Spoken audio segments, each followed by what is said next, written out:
ஞானானந்தமயம் தெய்வம் நிர்மலஸ்படிகாகிருதியும் ஆதாரம் சர்வ வித்யானாம் ஹயக்ரீவம் உபாசமகே. அஸ்ட்ரோ டிவி நேயர்களுக்கு அஸ்ட்ரோ கேஎஸ் ஐயங்காரின் பணிவான நமஸ்காரங்கள். மாத பலன். குரோதி வருஷம் கார்த்திகை மாதம் 16/11/2024 15/12/2024 வரை உண்டான காலகட்டத்தை குரோதி வருஷம் கார்த்திகை மாதம்னு சொல்கிறோம். பொதுவாகவே நம்ம சௌரமான மாதங்கள் அப்படின்ற வழக்கத்தை கொண்டாடுறது. சூரியன் ஒரு ராசியிலிருந்து மற்றொரு ராசிக்கு செல்றதை நம்ம மாத பிறப்பு அப்படின்னு சொல்லுவோம். இந்த கார்த்திகை மாதம் 16ஆம் தேதி அன்றைக்கி பிறகுறது. துலாத்தில் இருக்கக்கூடிய சூரியன் விருச்சிகத்துக்கு போகிறார். இந்த காலகட்டத்தை சௌரமான மாதம்னு சொல்கிறோம். சந்திரமான மாதங்கள்னு இருக்குது. அது அமாவாசைக்கு அடுத்த நாளான பிரதமையிலோ பௌர்ணமிக்கு அடுத்த நாளான பிரதமையிலோ வரக்கூடியது. அது இந்த ஆந்திரா, கர்நாடகா இந்த மாதிரியான மாநிலங்களில் கடைபிடிக்கிறாங்க. நம்ம சௌரமான மாதங்களை கடைபிடிக்கிறோம். இந்த கார்த்திகை மாதத்தினுடைய முதல்ல இப்போ கோல்சாரம் என்ன இந்த மாதம் பிறக்கும் பொழுது அப்படின்றத பார்ப்போம். அதற்கு பிறகு இந்த மாதத்தில் இருக்கக்கூடிய விசேஷ நாட்கள் என்னென்னு பார்ப்போம். அதற்கப்புறம் ஒரு ராசியாக இந்த மாதத்தில் என்னென்ன பலன்கள் இருக்குது அப்படின்றத பார்க்கலாம். இந்த மாதத்தின் கோல்சாரம் அப்படின்னு பார்த்தாலேனா ரிஷபத்தில், அதாவது காலபுருஷ தத்துவத்தின் 2வது ராசியான ரிஷபத்தில் குரு வக்கரகதியில், கடகத்தில் செவ்வாய் நீச்சம் பெற்றிருக்கிறதும், கேது கன்னியிலும், சூரியனும் புதனும் விருச்சிகத்திலும், தனுசுவில் சுக்கிரனும், கும்பத்தில் சனியும், ராகு மீனத்தில் இருக்கிறது இந்த மாதத்தினுடைய கோல்சாரம். இந்த மாதத்தில் வரக்கூடிய பயிற்சிகள் அப்படின்னு பார்த்தாலேனால் 3/12/2024 டிசம்பர் 3ஆம் தேதி பார்த்தாலும் சுக்கிரன் விருச்சிகத்திலிருந்து மகரத்துக்கு போகிறார். இதுதான் இந்த மாதத்தினுடைய மாற்றங்கள். அதாவது பொதுவாகவே மாத கிரகங்கள்னு சொல்லக்கூடியது சூரியன், செவ்வாய், புதன் மற்றும் சுக்கிரன். இந்த 4 கிரகங்கள் மாத கிரகங்கள்னு சொல்கிறோம். இந்த மாத கிரகங்களை வச்சு இந்த மாதத்தில் வரக்கூடிய பலன்களை சொல்கிறோம். சரி, இந்த மாதத்தில் வரக்கூடிய விசேஷ நாட்கள் என்னென்ன அப்படின்னு பார்த்தோன்னா, இந்த மாதம் 16/11/2024 அன்றைக்கி முடவன் முழுக்கு அப்படின்னு போட்டிருக்கோம். அதாவது முடவன் ஐப்பசி மாதத்தினுடைய அனுபவிக்கணுன்ட்டு காவிரியில் குளிக்க வர்றது லேட் ஆகிடுறது, ஒரு நாள் தள்ளி ஆகிடுறது. அதனால் அந்த காலகட்டத்திலையும், அதாவது கார்த்திகை 1ஆம் தேதியிலையும் காவேரியில் குளித்தால் ஐப்பசி மாதத்தில் குளித்த துலாஸ்தானத்திற்கு உண்டான பலன்கள் கிடைக்கும் அப்படின்னு பெருமாள் சொல்கிறார். அதனால் இது முடவன் முழுக்கு அப்படின்னு பேர். மிகவும் விசேஷமான நாள். இந்த மாதம் பார்த்தோம்னா 23/11/2024 அன்றைக்கி வாஸ்து நாள். வாஸ்து கார்த்தால 10:14 11:44 1.5 மணி நேரம். பொதுவாகவே வாஸ்து நாளில் வேறு எந்த திதி, வாரம், கரணம், யோகம் அதெல்லாம் பார்க்க தேவையில்லை. நட்சத்திரம் அதெல்லாம் பார்க்க தேவையில்லை. வாஸ்து புருஷன் கண் விழிக்கக்கூடிய நாளில் மன பூஜை போடுறது எல்லாமே விசேஷம். எல்லா விதமான கட்டங்களுக்கும் மன பூஜை போடலாம். அதை தவிர வீடு நிலம் வாங்கிறதுக்கு அந்த காலகட்டத்தில் பண்ணலாம். அதாவது 10:14 10:14 11:44 1.5 மணி நேரம் 90 நிமிஷம். இந்த காலகட்டத்தில் இந்த 90 நிமிஷத்தில் எது ரொம்ப விசேஷமானது அப்படின்னு பார்த்தோமேனால், முதல் 18 நிமிஷம் நித்திரை விட்டு அவர் காலை கடன்கள் முடிக்கிறது.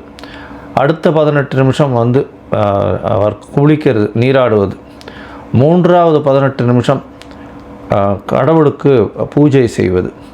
4வது 18 நிமிஷம் பார்த்தாலேயான அவர் உணவு அருந்துவது.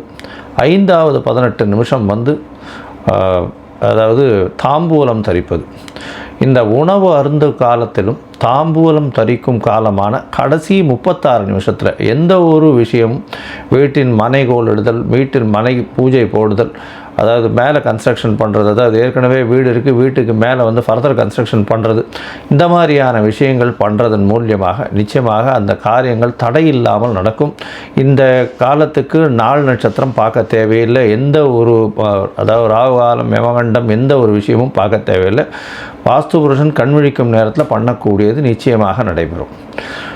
இந்த மாதத்தில் பார்த்தாலேயானால் 1/12/2024 அன்றைக்கி கார்த்திகை அமாவாசை. மிகவும் ஏற்றமான நாள். அருகில் இருக்கக்கூடிய திருவள்ளூர் வீரராக சுவாமி பெருமாள் கோவிலுக்கு போயிட்டு வர்றதன் மூலியமாக நல்ல ஒரு ஏற்றம் கிடைக்கும். 13/12/2024 அன்றைக்கி பரணி தீபம். அதாவது கார்த்திகை மாதத்தில் வந்து பரணி தீபம் ரொம்ப விசேஷம். திருவண்ணாமலையில் மிகப்பெரிய ஏற்றம். அன்றைக்கி பார்த்தலையானால் இது சிவனுக்கு பெரிய ஏற்றமான காலம், பிரதோஷ காலம் வேறு. அன்றைக்கி சாயந்தரம் 6:10 மணி 6:15 மணி வரலும் தான் திரையோதசி இருக்குது. அதனால் வந்து சாயந்தரம் 5:45லேருந்து 6:15 வரலும் பிரதோஷ காலம் வேறு இருக்குது. மிகப்பெரிய ஏற்றமான காலம். பரணி தீபம் அன்றைக்கே தான் கிருத்திகையும் இருக்குது. கிருத்திகை தீபம் எல்லாமே அன்றைக்கி திருக்கார்த்திகைன்னு சொல்லக்கூடியது. இந்த மாதத்தில் பார்த்தலையானால் 15ஆம் தேதி பௌர்ணமி, அதாவது 15/12/2024 அன்றைக்கி பௌர்ணமி வருது. கார்த்திகையினுடைய பௌர்ணமியாக இன்றைக்கி வருது. ஸோ இந்த மாதம் மொத்தமே வந்து நல்ல விசேஷமான நாட்கள், நல்ல ஒரு ஏற்றமான நாட்கள், நிறைய முகூர்த்தங்களும் அதிகமாக இருக்கக்கூடிய நாட்கள், திருமணத்திற்கு வாய்ப்புகள் மிகவும் அதிகமான நாட்களாக இந்த மாதம் கருதப்படுறது. சரி, இந்த மாதத்தில் பார்த்தலையானா என்னென்ன, அதாவது என்ன சொல்கிறது, இந்த மாதத்தில் வந்து எல்லா விதமான நல்ல விஷயங்களும் நடக்கக்கூடிய காலகட்டமாக அமைய போகிறது. இந்த மாதத்தில் மேஷம் முதல் மீனம் வரை எப்படி இருக்குது அப்படின்றத பார்க்கலாம். அதற்கு முன்னாடி என்னுடைய மொபைல் நம்பர் ஸ்க்ராலிங்கில் வந்துட்டுருக்கும். உங்களுக்கு ஏதாவது அஸ்ட்ராலாஜிக்கல் கன்சல்ட் தேவைப்பட்டதுன்னா கண்டிப்பாக எனக்கு ஃபோன் பண்ணுங்க. உங்களுடைய date, time, place of birth, உங்களுடைய பெயர், உங்களுடைய தாய் தகப்பனார் பெயரை அனுப்புங்க. என்னுடைய கட்டணம் என்னென்னு போடுறோம். அந்த கட்டணத்தை அனுப்பிச்சதுக்கப்புறம் உங்களுக்கு சந்தி இருக்கான்றதை பார்க்கணும். நான் அதாவது ஜாதகத்தை போடும்பொழுது நட்சத்திர சந்தி, ராசி சந்தி, லக்ன சந்தி இதெல்லாம் இருக்கான்றதை பார்த்துட்டு அந்த ஜாதகத்தை போட்டு தசாபுக்தி, அந்தரம், சூக்ஷ்மம் இதெல்லாத்தையும் பார்த்து அதற்கு பிறகு இன்றைய கோல்சாரம் பிரகாரம் வந்து உங்களுக்கு எப்படி இருக்குது அப்படின்றதையும் பார்த்து உங்களுடைய பிரச்சனைகள் என்னன்றதை பார்த்து எளிய பரிகாரம் என்ன அப்படின்றதையும் சொல்கிறேன். இப்போ மேஷம் முதல் மீனம் வரை கார்த்திகை மாதம் குரோதி வருஷம் 2024 பலன்கள் மேஷம் முதல் மீனம் வரை பார்க்கலாம். கன்னி, உத்திரம், ஹஸ்தம், சித்திரை இந்த 3 நட்சத்திரம் 9 பாதங்களை கொண்ட ராசி. ராசியின் அதிபதி அப்படின்னு சொல்லக்கூடியவர் புதன். ராசிக்கு 3ஆம் இடத்துல இருக்கார். மறைந்த புதன் நிறைந்த கல்வியை கொடுப்பார். படிக்கக்கூடிய மாணவியர்களுக்கெல்லாம் நல்ல ஒரு ஏற்றம் இருக்கக்கூடிய காலகட்டம். உங்களுக்கு பார்த்திங்கன்னா இந்த மாதம் வந்து பெரிய ஏற்றம் கொடுக்கக்கூடிய காலகட்டம். ஏன்னா இந்த கார்த்திகை மாதம் குரோதி வருஷம் 15/16/11/2024 15/12/2024 வரலும், அதாவது நவம்பர்லேருந்து டிசம்பர் மாதம் வரலும் இருக்கக்கூடிய 2024 இருக்கக்கூடிய மாதத்தை குரோதி வருஷம் கார்த்திகை மாதம்னு சொல்கிறோம். கார்த்திகை மாதம் அப்படின்னாலே பார்த்தோன்னா சூரியன் ராசிக்கு 3ஆம் இடத்துல இருப்பார். அதாவது துலாத்திலிருந்து விருச்சிகத்துக்கு மாறுறதை வந்து நம்ம வந்து ஒரு மாத கணக்கில் எடுத்துக்கிறோம். கார்த்திகை மாதம் வந்து விருச்சிக மாதம்னு சொல்லக்கூடியது. இந்த கார்த்திகை மாதத்தில் பார்த்தோன்னா உங்களுடைய ராசிநாதனும் 3ஆம் இடத்துல சூரியனோட இருக்கக்கூடிய காலகட்டம். முயற்சிகள் எல்லாமே வெற்றி பெறும், கவலைப்பட தேவையில்லை. 12ஆம் அதிபதியும் சேர்ந்து போய் இருக்கிறது பெரிய விசேஷம். இந்த காலகட்டத்தில் பார்த்தீங்கன்னா உங்களுடைய ராசிக்கு 3/8 அதிபதி 11ஆம் இடத்துல நீச்சம் பெற்றிருக்கிறது ரொம்ப விசேஷம். 3/8 அதிபதி நீச்சம் பெற்றிருக்கிறது ரொம்ப விசேஷம். நீச்சம் பெற்றிருந்தால் என்ன சார் இது 8ஆம் அதிபதி நீச்சம் பெறலாமா அப்படின்லாம் கேட்பா. 8ஆம் அதிபதி நீச்சம் பெறதை பற்றி கவலையே இல்லை. ஆனால் உங்களுடைய ராசிக்கு சனின்னு சொல்லக்கூடிய, அதாவது ஆயுள் காரகன் வந்து ரொம்ப ஸ்ட்ராங்காக 6ஆம் இடத்துல இருக்கார். சின்ன சின்ன உடல்நிலை பிரச்சனைகள் வரும், இருந்தாலும் உங்களுடைய ஆயுளுக்கு பங்கம் இருக்காது. பெரிய ஏற்றம் கிடைக்கக்கூடிய காலகட்டமாக அமைய போகிறது. 6ஆம் இடத்துல சனி பகவான் இருக்கிறதுனால எல்லா விதமான ஏற்றங்களும் வரும். என்னென்னா போட்டிகள் அனைத்திலும் வெற்றி பெறுவீர்கள். எந்த ஒரு காம்படிஷனாக இருந்தாலும் உங்களுக்கு வெற்றி உண்டு. எதிராளிகள் அற்ற நிலை இருக்கக்கூடும். ஏன்னா 6ஆம் இடத்துல சனி பகவான் வக்கர நிவர்த்தியும் அடைஞ்சிட்டார். புதிய வேலை கிடைக்கக்கூடிய வாய்ப்புகள் உண்டு. இந்த மாதத்தில் பார்த்தோன்னா ராசிநாதன் 3ஆம் இடத்துல இருக்கிறதுனால, மறைந்த இடத்துல இருக்கிறதுனால கலைஞர்கள், அதை தவிர வந்து இந்த எழுத்து பணியில் இருக்கிறவங்க, லைப்ரரியன்ஸு, டாக்குமெண்டேஷன் ஃபாலோ பண்ணுறவங்க, ஸ்டாட்டிஸ்டிக்ஸு படிக்கிறவங்க, அதை தவிர வந்து அக்கௌண்ட்ஸ், காமர்ஸ் இந்த மாதிரியான விஷயங்கள், ஆடிட்டிங் பர்சன்ஸு, அதை தவிர பார்த்தடையானால் இந்த கலைத்துறையில் பார்த்திங்கன்னா ஆர்ட் டைரக்டர்ஸ்ன்னு சொல்லக்கூடியவங்க, என்ஜினியரிங்கில் பார்த்திங்கன்னா கம்யூனிகேஷன் இன்ஜினியர்ஸ், அதை தவிர எலக்ட்ரிக்கல் இன்ஜினியர்ஸ், இவங்களுக்கெல்லாம் பெரிய ஏற்றம் கிடைக்கக்கூடிய காலகட்டமாக அமைய போகிறது.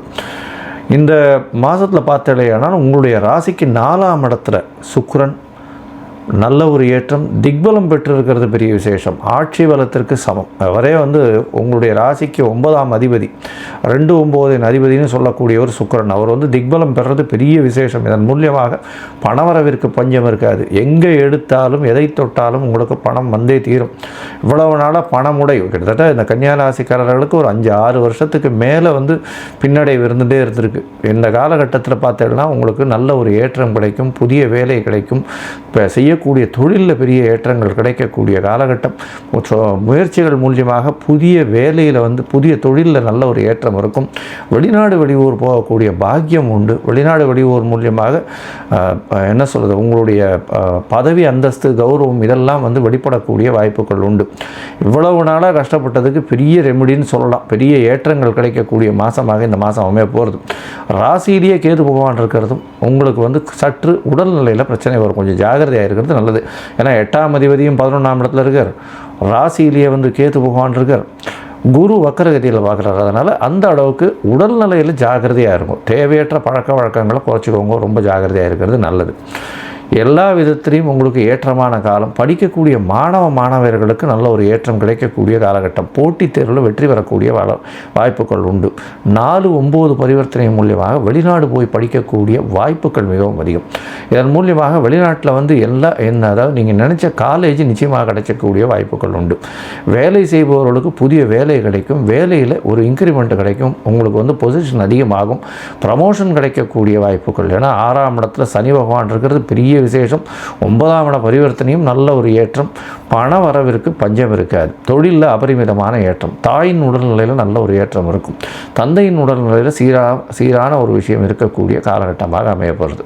உங்களுடைய ராசிக்கு பார்த்தீங்கன்னா 11ஆம் அதிபதி அப்படின்னு 11ஆம் இடத்துல செவ்வாய் 3ஆம் அதிபதி நீச்சப்பட்டிருந்தாலும் ராசிநாதனே 3ஆம் இடத்துல இருக்கிறதுனால எல்லாவித முயற்சிகளும் வெற்றி பெறும். சரி, எல்லாவித முயற்சிகளும் வெற்றி பெறும்ன்றதுனால எல்லா நாட்கள்லையும் எடுக்கலாமன்னா சில நாட்களில் அதற்கு தள்ளி போடுறது நல்லது. அந்த சில நாட்கள்னு சொல்கிறது சந்திராஷ்டம நாட்கள்னு சொல்கிறோம். சந்திர பகவான் 8ஆம் இடத்துல உங்களுடைய ராசிக்கு 8ஆம் இடத்துல மறையும் பொழுது சந்திராஷ்டம காலம்னு சொல்கிறோம். இந்த காலகட்டத்தில் புதிய முயற்சி வேண்டாம். வெளியூர் வெளிமாநில பிரயாணம் வேண்டாம். ஒருவேளை பண்ண வேண்டிய கட்டாயம் இருந்ததே ஆனால் சந்திர பகவானுக்கு உண்டான எளிய பரிகாரம் அப்படின்னு சொல்லக்கூடிய அருகில் இருக்கக்கூடிய விநாயகர் கோவிலில் போய் உங்களால் முடிஞ்சது ஒரு 3 குடம் தண்ணி எடுத்து அபிஷேகத்தை கொடுத்துட்டு வாங்கும். அது நிச்சயமாக எளிய பரிகாரமாக இருக்கும். ஒரு 9 சுற்றி 10 தோப்புகரணம் போட்டு வாங்க. நல்ல ஒரு ஏற்றம் கிடைக்கக்கூடிய காலகட்டம். நீங்கள் இந்த மாதம் கார்த்திகை மாதம் அப்படின்றதுனால இந்த ஷோலிங்கர் இந்த நரசிம்மர் கோவிலுக்கு போயிட்டு வாங்க. யோக நரசிம்மர் போய் சேவிச்சுட்டு வாங்க. லக்ஷ்மி நரசிம்மர், யோக நரசிம்மர் இவாளை சேவிச்சுட்டு வர்றது இந்த மாதத்தில் ரொம்பவும் முக்கியம். அதுவும் இந்த மாதம் ஞாயிற்றுக்கிழமை, கார்த்திகை மாதம் ஞாயிற்றுக்கிழமை ரொம்ப விசேஷமாக சொல்லப்படுறது. போய் அவருக்கு ஒரு துளசி மாலை போட்டு வாங்க. உங்களுக்கு வரக்கூடிய வந்த பிரச்சனைகள் எல்லாமே சூரியனை கண்ட பனி போல இருக்கும் இடம் தெரியாமல் போகும். வரக்கூடிய நாட்கள் எல்லாம் வெற்றிகரமான நாட்கள். இந்த மாதம் கார்த்திகை மாதம் கன்னியா ராசிக்காரர்களுக்கு நல்ல யோகமான மாதமாக அமைப்போம்.